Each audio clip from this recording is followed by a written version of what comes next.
कि जिन्होंने कायदे-आज़म का पाकिस्तान बनाया। और इसलिए आपकी ये जो वक्त है, इसकी अहमियत आपने अब पहचाननी है।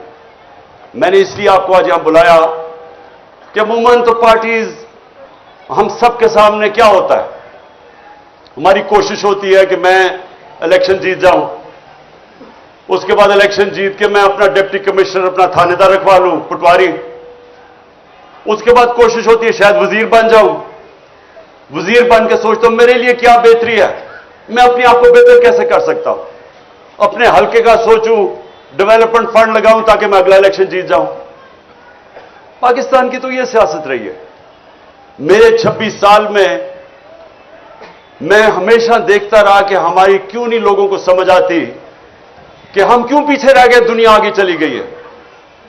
मैंने 26 साल में क्या देखा कि हिंदुस्तान हमारी आंखों के सामने आगे निकला।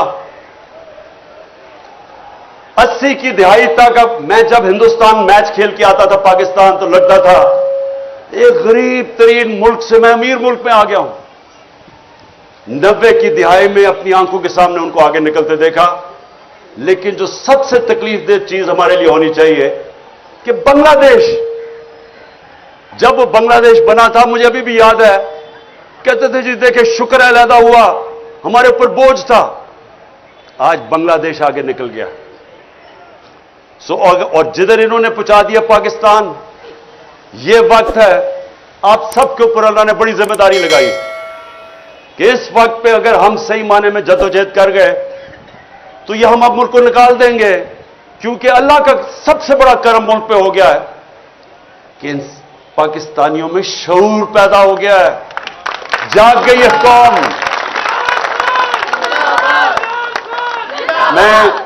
मैं पहले जो मैं मैं अभी जो बात करने लगा हूं, सबसे पहले मैं ये जो यहां घर में पिछले 40 घंटे जो मैं देखा है इस घर के ऊपर जिस तरह का हमला किया गया है, तो मैं कई दफा सोच रहा था कि देखें इतनी ज्यादा फौज बुला ली यहां, यानी हजारों लोग पहुंच गए, फौजी, पुलिस वाले, रेंजर पहुंच गए।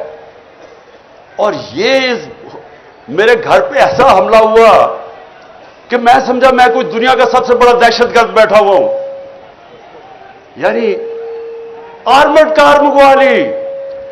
आर्मर्ड कार, सोचते हैं कि एक पॉलिटिकल आदमी है, 50 साल से कौम मुझे जानती है, 50 साल से मुझे जानते, किसी और पाकिस्तानी को इतना देर से नहीं जानते। एक दफा मुझे कोई बताए कि मैंने कभी कानून तोड़ा हो। इस मुल्क में अवाम उस आदमी को सबसे ज्यादा पाकिस्तान की तारीख में पैसा देती है, चंदा देती है, मुझे देती है। तीसरा अस्पताल वहां, सबसे बड़े खैराती इदारे हैं इस मुल्क की तारीख में। एक यूनिवर्सिटी नवल, दूसरी अभी अल कादर, सब खैराती गरीबों के लिए। और जो सबसे बड़ी पॉलिटिकल पार्टी का हेड हो, उसको फौज पकड़ने आ जाती है लोगों की, ये पुलिस की और रेंजर्स की। जुर्म क्या आता था कि पहले सब समझ जाएं कि प्रोपेगेंडा हो रहा है और असल क्या है। जुर्म यह था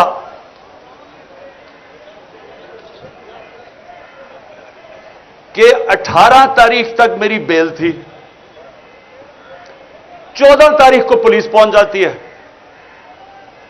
मुझे तो पता था कि 18 को मैं अदालत में जाना है, 14 को पुलिस पहले पहुंच जाती है।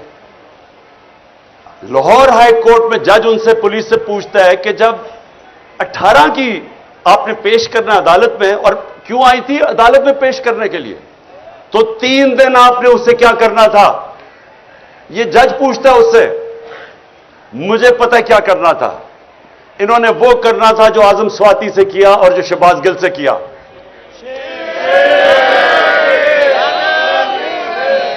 और जो बदतरीन इस मुल्क की तारीख का, जो मेरी जिंदगी में मैंने ऐसा वाकया नहीं देखा, जो इन्होंने उस दरवेश, उस बुलंद जिले शाह से जो इन्होंने किया। यानी मैं तो सोचता हूं इन लोगों को खौफ खुदा नहीं है कि एक ऐसा आदमी जो जिसने कभी जिंदगी में स्वाय प्यार के उसकी जिंदगी में था ही कुछ नहीं। उसके ऊपर जो तशद्दुद किया गया, सिर्फ आप पोस्टमार्टम रिपोर्ट देख लें उसकी कि उस आदमी से, उस बेचारे दरवेश से इन्होंने किया क्या।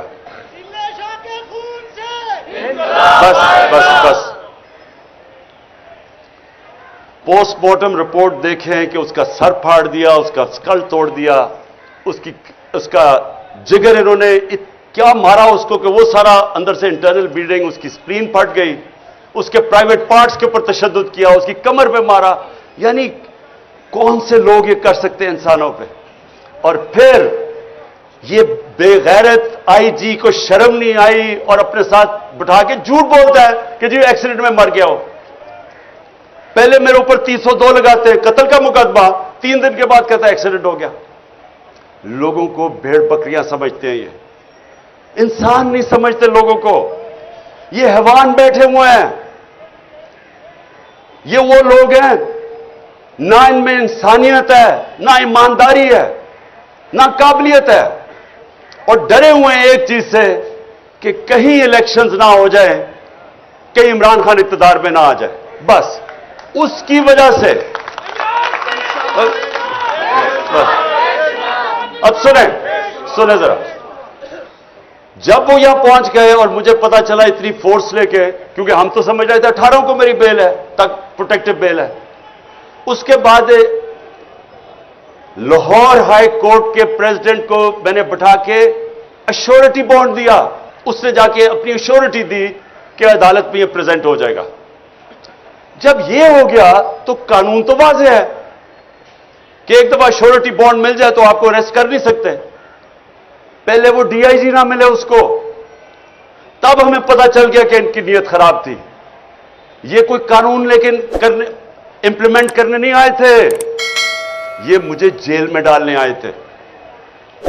और जेल में क्यों ये पूरी कोशिश हो रही है डालने की? क्योंकि लंदन प्लान का ये हिस्सा है।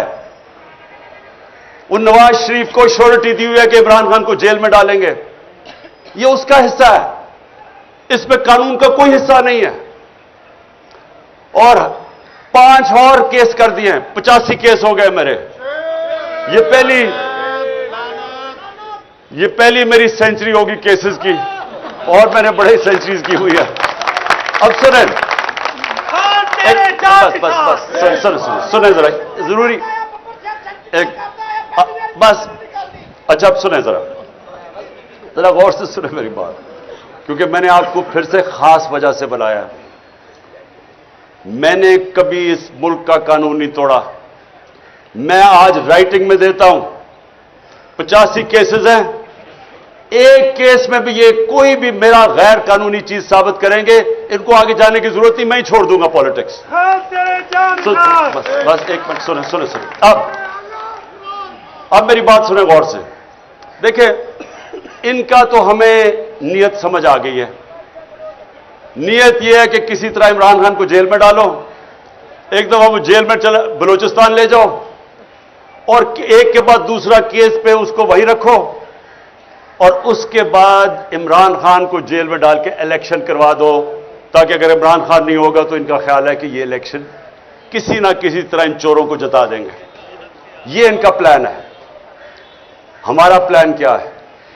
हमारा प्लान यह है कि सब इलेक्शन की आप जितने भी आए हैं, मैं अब आपके जो टिकट हैं, एक एक का टिकट मैंने खुद अपनी तरफ से, पहले हमारे टिकट में और लोगों के ऊपर छोड़ देता था टिकट देना, लेकिन मुझे पता है 2018 के टिकट बड़े गलत बांटे गए हैं, और मुझे पता है कि उसमें बदनीयती भी थी और पैसा भी चला था कई जगह पे।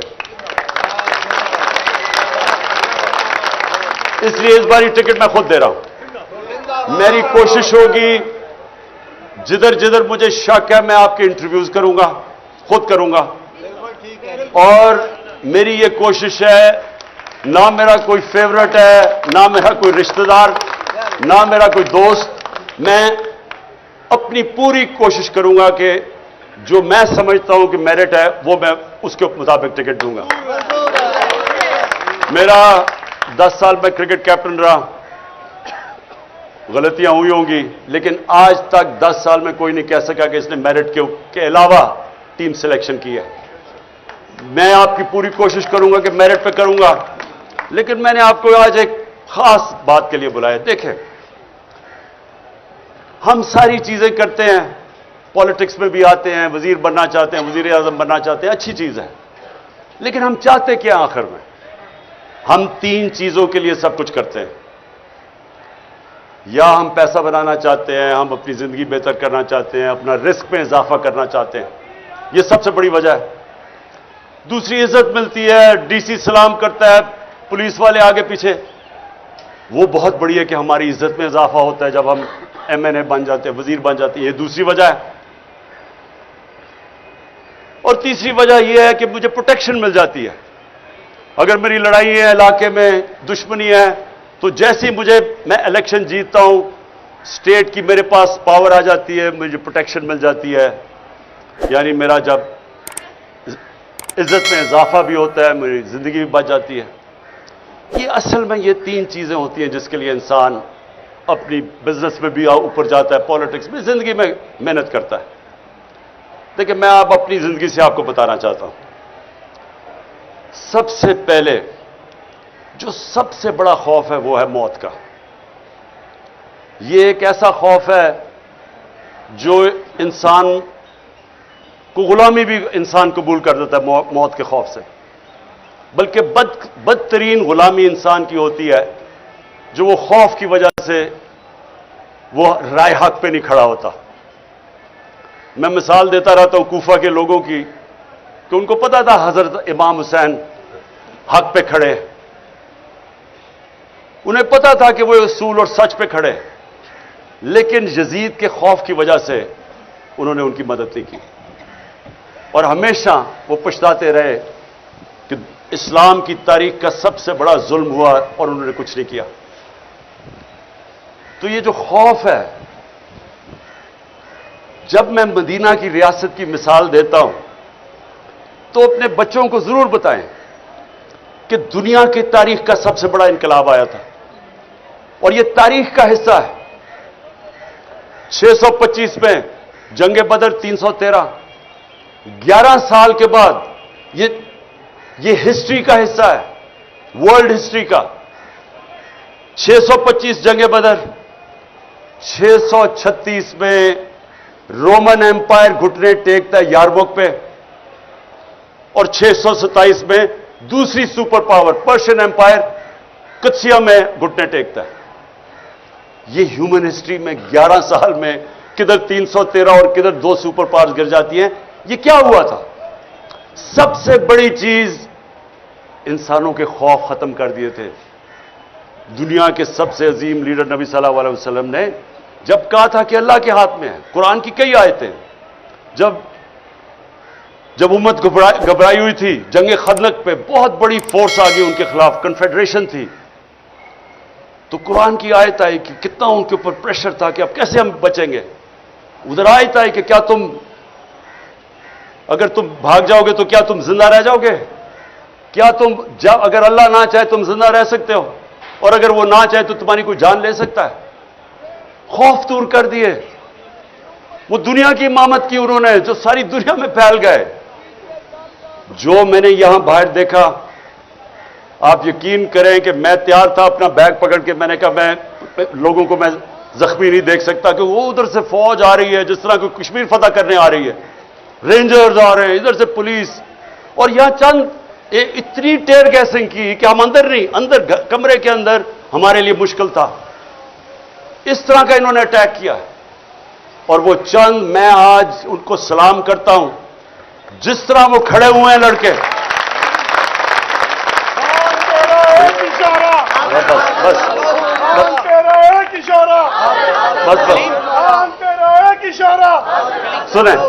सुने और क्यों वो खड़े हुए?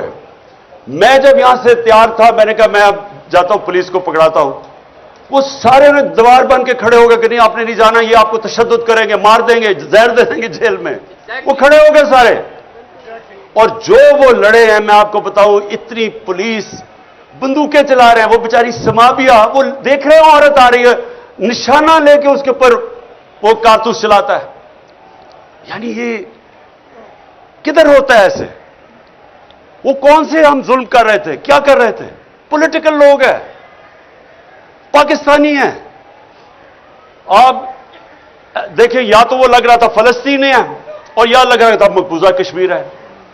यानी किस तरह के, जब मैं कह दिया कि मैं अदालत में जा रहा हूं, मैं किस लिए आ रहे थे कि 18 में अदालत में जाना, मैंने कहा कि मैं जाने के लिए तैयार हूं, श्योरिटी बॉन्ड था, उसके बावजूद इन बदनीयत थे, जेल में ले जाना चाहते थे, इन्होंने अदालत में पेश नहीं करना था। इनका प्लान, वो लंदन प्लान ये है कि इमरान खान को, वो जो भगौड़ा बैठा हुआ है, वो इतना डरा हुआ है कि पहले इमरान खान को जेल में डालो फिर मैं आऊंगा। उसको मैं आज कह दूं लंदन में कि मुझे जेल में भी डालो ना, जो नवाज शरीफ तुम्हारा इस बार इस्तकबाल होगा, तुम्हारे होशोबाज उड़ जाएंगे।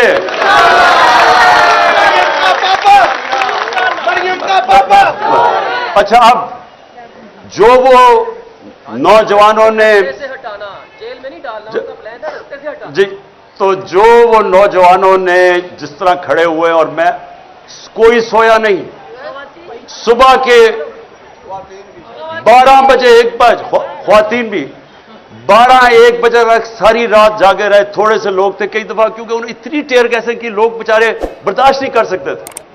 उसके बावजूद जिस तरह, जिस जज्बे और जुनून से खड़े हुए हैं, मैं आज उनको सिर्फ इसलिए सलाम करता हूं कि ये जो, याद रखें, कोई चीज जज्बे और जुनून और ईमान का मुकाबला नहीं कर सकता। चाहे आप सबसे 5000 पुलिस जमा करके ले आए और रेंजर्स कर लें, और रेंजर्स, यानी रेंजर्स का क्या काम है कि पॉलिटिकल लोगों के ऊपर वो पहुंच जाए, वो हमें इस तरह करे जिस तरह कि हम कोई दुश्मन है।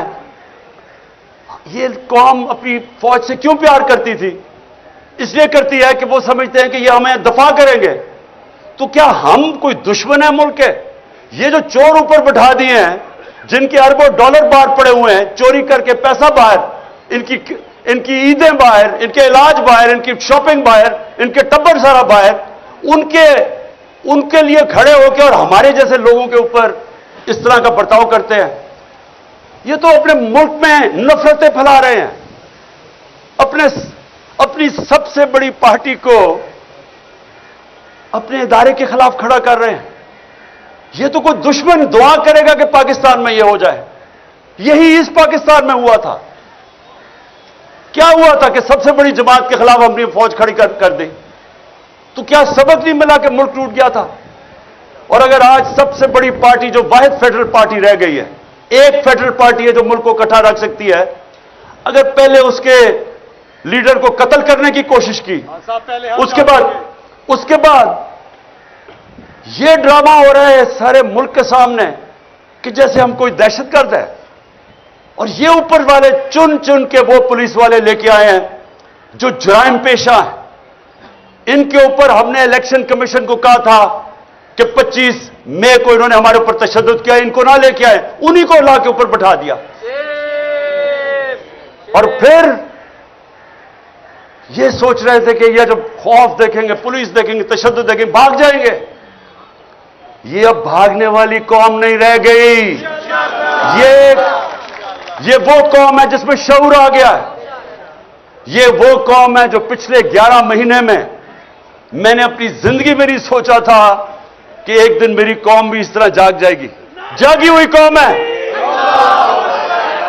और बस और जो सबसे बड़ी मुझे खुशी है कि ला इलाहा इल्लल्लाह का अंदर दिलों में जा रहा है। इसका मतलब आजाद कर रहे इंसानों को। ये मेरी आज बात सुन ले, अगर ला इलाहा इल्लल्लाह आपको आजाद नहीं करता, इसका मतलब अभी आपके दिल में नहीं गई, जुबान पर ही रह गई है। या कराओ तो वो या का नस्ताइन आजाद करता है इंसान को। मैं 26 साल से अपना नस्बुल ऐन बनाया कि अल्लाह सिर्फ मैं तेरी इबादत करता हूं और तेरे से मदद मांगता हूं, किसी के साथ और सामने नहीं झुकता। ये वो कौम है। मैं आपको बताऊं कि गवर्नमेंट आती जाती है, इलेक्शन जीते हार होती है, लेकिन जब अवाम में कौम बन जाती है उसको कोई शिकस्त नहीं दे सकता। जर्मनी और जापान तबाह हो गई थी दूसरी जंग अजीम के बाद। 10-10 सालों में फिर खड़े हो गए और अजीम कौमें बन गई, क्योंकि कौम है। हम अभी तक कौम ही नहीं बने थे। ये तो मैं हाजी साहब का खास शुक्रगुजार हूं कि उसने हमारी गवर्नमेंट, मुझे तो शुक्र अदा करना चाहिए जो कि उसने कौम को जगा दिया। गवर्नमेंट से जाए, कौम तो बना दिया उसने हमें। इसलिए सुने, सबसे पहले मौत का खौफ, फिर इज्जत, फिर इज्जत। अब ये सुने, मैं जब से पॉलिटिक्स में हूं 26 साल, जितनी मेरी किरदार कुशी की गई है इस मुल्क में, मैं गारंटी करता हूं कि कभी किसी की नहीं की गई। मुझे तो खैर इन्होंने क्या क्या नहीं किया, किताब छुपा दी पिछली इलेक्शन से पहले किसी से पैसे देके, हर का इन्होंने जो मेरे ऊपर उछाला है गंद। मुझे सिर्फ तकलीफ यह है कि बुशरा बेगम को जो इन्होंने एक प्लान तरीके से उनके खिलाफ कैंपेन चलाई है, एक वो खातून। मैं अपनी जिंदगी में अगर किसी इंसान को समझाऊं कि वो मेरे से बहुत आगे है ईमान में, वो बुशरा बेगम है। अब उसकी जो किरदार कुशी की गई, जो खातून ना कभी डिनर पे जाती है, ना किसी शादी पे गई है 5 सालों में, ना कोई बार लंदन गई है, ना कोई शॉपिंग का शौक है, ना कोई बैंक अकाउंट है, उसके ऊपर जो उन्होंने किया प्लान करके। लेकिन मैं ये आपको बताना चाहता हूं कि देखें, मैं आपके सामने वो इंसान खड़ा हूं जो साबित करता है कि इंसानों के हाथ में इज्जत नहीं है। अगर इंसानों के हाथ में होता तो जितना इनका पैसा है, सारी तो तकरीबन टीवी चैनल्स खरीद चुके हैं। ये हर रोज वो हमारे अगेंस्ट प्रोपेगेंडा करते, क्या फर्क पड़ा? वो चैनल्स कोई लोग नहीं देखते। सुने जरा मेरी बात, हमें ये खौफ निकल जाना चाहिए कि मैं अगर वजीर बनूंगा या एमएलए बनूंगा या एमपीए तो मुझे इज्जत ज्यादा मिल जाएगी। बल्कि जितना जितना आपको अल्लाह नवाजता जाता है, आपकी जिम्मेदारी ज्यादा हो जाती है, जिल्लत ज्यादा मिलती है अगर आप जो लोगों से वादा करें वो पूरा नहीं करते। जितनी जिम्मेदारी जितना ऊपर लेके जाता है, उतनी आपको ज्यादा जिम्मेदारी डाल देता है अल्लाह आपके ऊपर। सो इसलिए ये भी गलतफहमी नहीं तो ये सारे जो चोर बैठे हुए हैं, इनको तो सारे मुल्क में सबसे ज्यादा इज्जत मिलनी चाहिए, जो 30-30 साल इख्तिदार में बैठे रहे हैं। लोग गालियां निकालते हैं, आज क्यों इलेक्शन से भाग रहे हैं? इन्हें पता है कि जब लोगों के अंदर निकलेंगे लोग अंडे मारेंगे इनको, क्योंकि जिल्लत और इज्जत ना पैसे से किसी को जलील करा सकते हैं, ना कोई पोजीशन आपको इज्जत दे सकती है। और जो आखिरी चीज है रिस्क।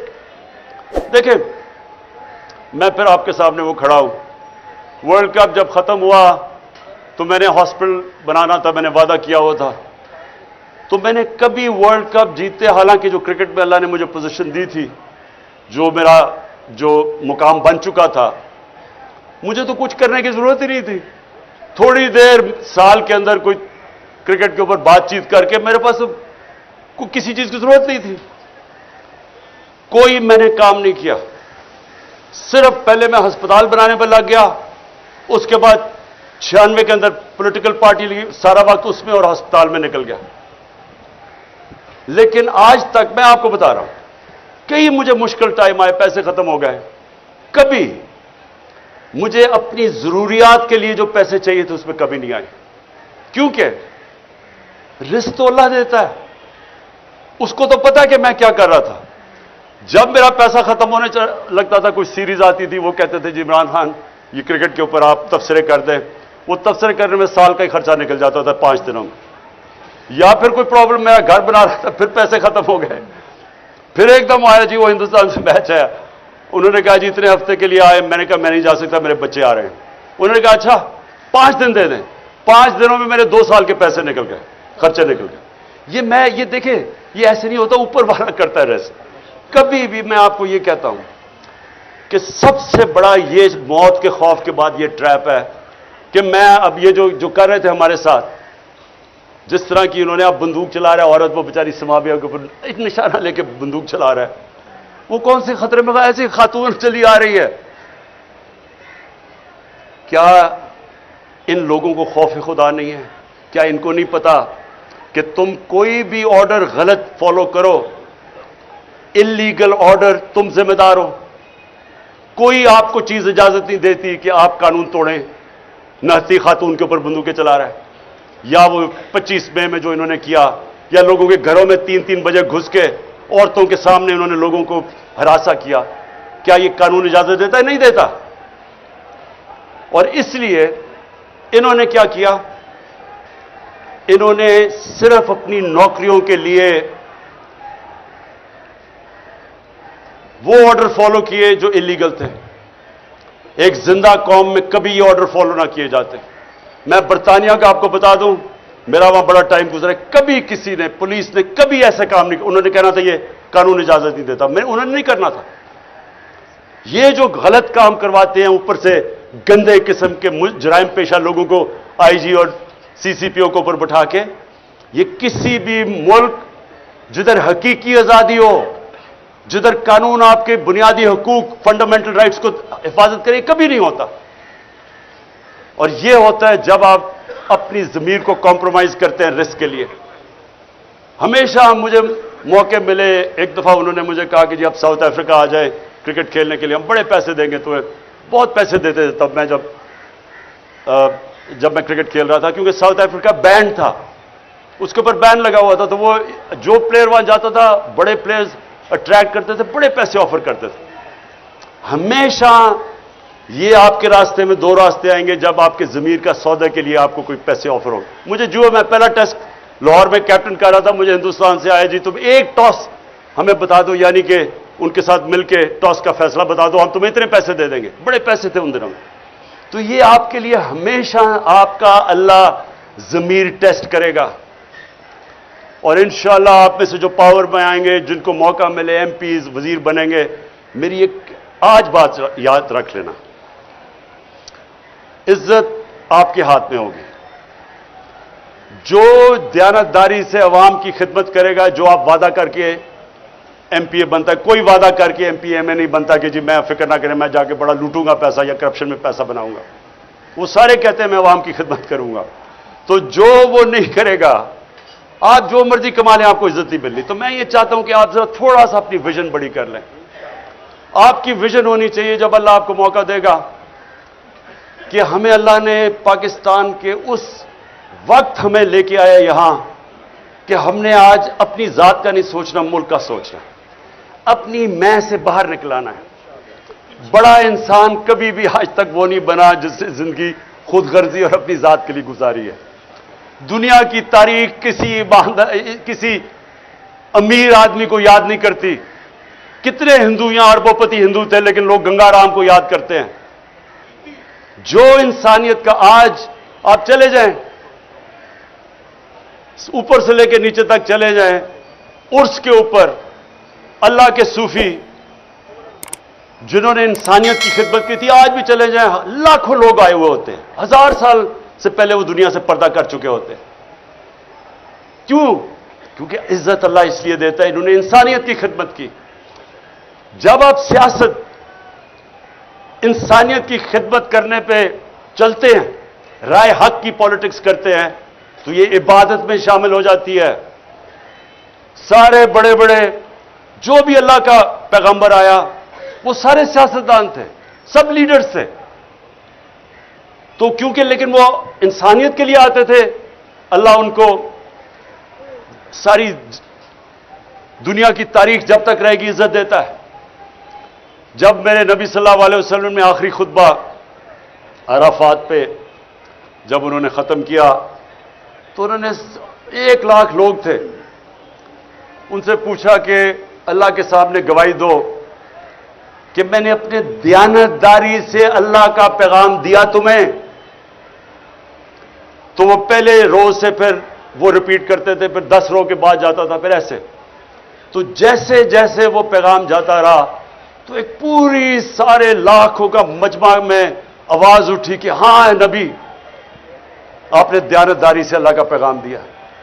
और फिर वो लोगों ने रोना शुरू कर दिया। क्यों रोना शुरू किया? क्योंकि लोगों को पता था कि अब इन्होंने अपनी मिशन पूरी कर ली है, ये इक़्तिदार के लिए नहीं आए थे, अब ये हमारे साथ ज्यादा देर रहेंगे नहीं। यही आपकी मिशन है। देखें, आपने अगर इज्जत कमानी है तो जो आप पॉलिटिक्स करें अपनी जात से बाहर निकलाएं। आपने अगर इसको इबादत में शामिल करना है, अपनी आखिरत बेहतर करनी है, जात से बाहर निकलाएं। नेल्सन मंडेला 27 साल उसने जेल में गुजारे, 27 साल। और जब बाहर निकला तो जिन्होंने उसके ऊपर जुल्म किया था सबको माफ कर दिया, क्योंकि अपनी जात के लिए नहीं कर रहा था। वो मेरे नबी सल्लल्लाहु अलैहि वसल्लम की सुन्नत पे चल रहा था। जब फतह मक्का हुई, उन्होंने जिन लोगों ने जुल्म किया था माफ कर दिया, क्योंकि जात के लिए नहीं थे वो। ये जो जात की पॉलिटिक्स, जात में आता है, जात से जो आदमी बाहर नहीं निकलता वो कभी बड़ा इंसान नहीं बनता। मैं ये चाहता हूं कि अपनी विजन बड़ी करें दुनिया की, इससे बाहर निकलाएं कि मेरा टैका होगा, मेरा ये होगा, एक प्रीसेस कोर्ट होगा तो पता नहीं थानेदार सलूट करेगा, इससे बाहर निकलाएं। ये छोटे लोग ऐसे ही करते हैं। बड़ा इंसान ऐसा नहीं सोचता। बड़ा इंसान वो है जिसकी सोच बड़ी है, विजन बड़ी है जिसकी। तो मैंने आपको इसलिए आज बुलाया। मैं आपका जो किबला है ना, वो मैं चाहता था दुरुस्त हो, क्योंकि मैंने 26 साल में, मुझे बड़े अफसोस से कहना पड़ता है कि मुझे जिस तरह की तकलीफ हुई, जिस तरह के पॉलिटिशियंस मैंने देखे, असेंबली में ज्यादातर लोग देखे, अपनी पार्टी में लोग देखे, मुझे सबसे बड़ी अफसोस की बात यह है कितने लोग देखे जो अपनी जात से बाहर नहीं निकले। हमारी मीटिंग होती थी, अब ये बजट के ऊपर वोट कर रही है, लोगों को इकट्ठा कर रहा है, हमारी कोalition गवर्नमेंट थी। सबसे जी अच्छा जी मेरा ये स्कीम कर दो, जी मेरा हल्का ये कर दो। वो कोई फिक्र नहीं है कि मुल्क के ऊपर क्राइसिस है, मेरे हल्के में ये कर दो तो वो कर दो। और मैं सोचता था कि तुम्हें पता भी है कि हम किस हिसाब से उनमें कोरोना का क्राइसिस आया हुआ था सारी दुनिया में। वो कोई फिक्र नहीं है दुनिया में कि मेरे हल्के में बस ये कर दो। और मैं उनको समझाता था कि आपकी विजन पाकिस्तान की होनी चाहिए। पाकिस्तान चलेगा तो आपका हल्का ठीक होगा, मेरा हल्का ठीक हो जाए, पाकिस्तान जाए बाहर में। तो मैं आप सारों को अपने 26 साल के तजर्बे से ये बताना चाहता हूं कि खुदा के वास्ते बड़े इंसान बने, बड़ी सोच लेके आए। जब टिकट, जो मैं आपको गारंटी करता हूं, मैं अपनी दयानतदारी से टिकट दूंगा, मैं आपको पूरी कोशिश करूंगा। मैं सिर्फ आपसे एक चाहता हूं कि जिनको टिकट्स ना मिले, खुदा का वास्ता है खड़े ना हो जाएं। इस वक्त नाजुक मोड़ में पाकिस्तान की तारीख में अपनी पार्टी को ना हरा दें, नुकसान मुल्क का ना कर दें। यह मैं आपको गारंटी देता हूं कि पार्टी आप में से किसी को नहीं भूलेगी। मैं आपको इंटरव्यू भी करूंगा, कोशिश करूंगा सबको देखूं, फिर से कोशिश करूंगा अपनी ईमानदारी से। लेकिन पार्टी जो भी होगा फैसला, आपने पार्टी का हिस्सा रहना है और समझना है कि आप ये जिहाद लड़ रहे हैं। ये समझना है आपने कि ये अपनी जात के लिए नहीं आप कर रहे हैं। इस वक्त जिधर पाकिस्तान खड़ा है, अगर हम इस वक्त सही माने में जद्दोजहद करके हम इस मुल्क की तकदीर बदल देंगे और अपने बच्चों की, अपने आने वाली नस्लों के लिए हम बेहतर पाकिस्तान बना देंगे। बहुत बहुत शुक्रिया।